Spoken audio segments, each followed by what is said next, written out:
السلام علیکم، بات کریں بھائی؟ بات وعلیکم کر... السلام علیہ صاحب، کیسے ہیں؟ خدا کا کرم، مولا کا کرم. آپ کہاں سے فون کر رہے ہیں؟ شایان بات کر رہا ہوں، فن لینڈ سے۔ Finland. خدا عزت دے. آپ کیا حکم ہے بھائی؟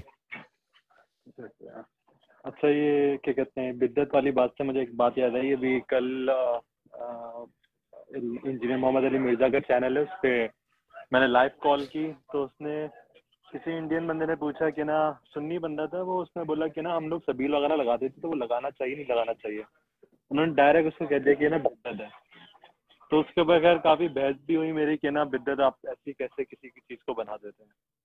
تو جی، یہ تو ایک طرح سے سنی مذہب میں ایک رواج بن گیا کہ جو بھی چیز پسند آئے ان کو وہ اس کو بدعت بنا دیتے ہیں، تو اس کا تو کوئی حل ہے ہی نہیں۔ سبیل تو یہی تو ہے کہ لوگوں کو پانی تو پلاتے ہیں، پیاسوں کو پانی پلاتے ہیں. اس میں تو بڑا ہاں ثواب ہے. ہاں گرمی کی حالت میں ہاں، کسی کو لیکن وہی شربت ہوتا ہے پلانا. نا۔ ہاں، وہ جی، کہہ رہے ہیں کہ نہیں، آپ کو پلانا ہے تو آپ 9-10 محرم کو نہیں پلائیں، آپ نا دوسرے دنوں کو پلا دیں، ویسے ثواب کر لیں۔ آپ کوئی ایک دن اسپیسیفک کر دیں گے تو وہ بدعت ہو جائے گی۔ تو ایسے ہیں ہم مقامات ہم تو مطلب ہم کہ ہم وہ تو یہ نہیں کہتے، ہم یہ تو نہیں کہتے کہ صرف 9-10 محرم کو ثواب ہے پانی پلانا. پانی پلانا تو ہمیشہ ثواب ہے. لیکن اہل بیت علیہم الصلاۃ والسلام کے عزام ہے اس میں ہیلپ کرنا، خدمت کرنا، یہ اہل بیت علیہم السلام کی خدمت ہے، تو اس کا ثواب زیادہ ہے. وَإِلَّا بات صحیح ہے کہ صرف ہم نہیں کہتے کہ صرف 9-10 محرم کو آپ پانی پلائیں. آپ ہمیشہ مجلس رکھیں، یا مجلس نہ بھی رکھیں نا، کسی کسی مسلمان بھی نہ ہو نا، کسی کافر ہے جانور کو بھی پیاسا پانی پلائیں، اس کا ثواب ہوتا ہے. لیکن لیکن جو عزادار ہیں اہل بیت علیہ السلام کی محبت میں جمع ہوئے ہیں، ان کو پانی پلانا، اس کے ثواب تو کئی زیادہ ہے. جی ہاں. بے شک۔ خدا آپ کو عزت دے. اچھا، تو اور میرا کوئی ایک حکم؟ سوال یہ تھا کہ جی. ہاں، ایک سوال یہ تھا میرا، ابو بکر کے بارے میں ایک حدیث سنی تھی میں نے، حدیث تھی ایک واقعہ کہہ لیں کہ ان کے جو والد تھے انہوں نے ان کی بیعت نہیں کی تھی ابو قحافہ نے، تو اس کا کوئی ریفرنس مل سکتا ہے مجھے؟ نہیں، اس کا یہ میں نے ریفرنس کسی تو عالم نہیں سے ہے سنی تھی کہ لیکن مجھے بالکل یاد نہیں ہے۔ بھائی ابو بکر کے والد جو تھے وہ مکے میں رہتے تھے، وہ تقا میں سے تھے. تو اس کو جب خبر آئی کہ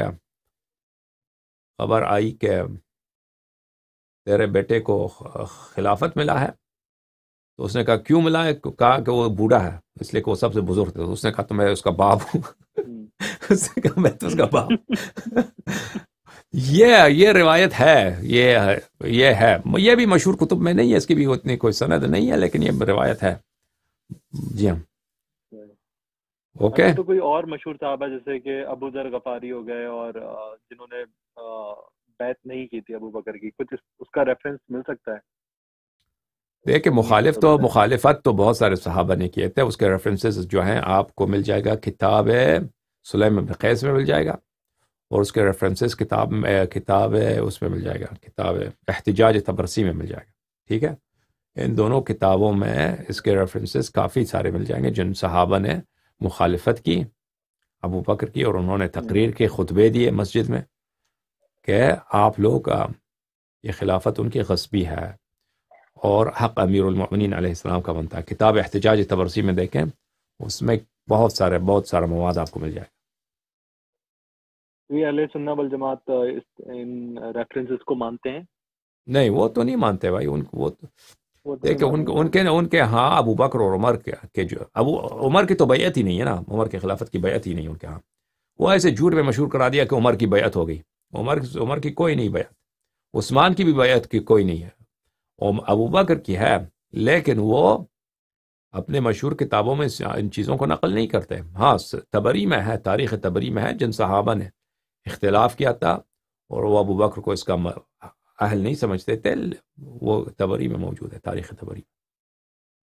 لیکن یہ چیزیں کہ صحابہ نے تقریر کی ہے وہ ابو بکر کی مخالفت کی، تو یہ ان کے حدیث بہت فلٹر ہو چکے ہیں، یعنی کئی سو سال سے یہ فلٹر ہو چکے ہیں.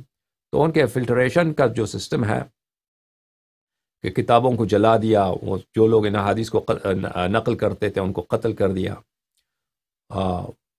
اور یہ حدیث آہستہ آہستہ تاریخ میں جو ان کے طرق میں، ان کے کتب میں تھی، وہ ضائع ہو گئی.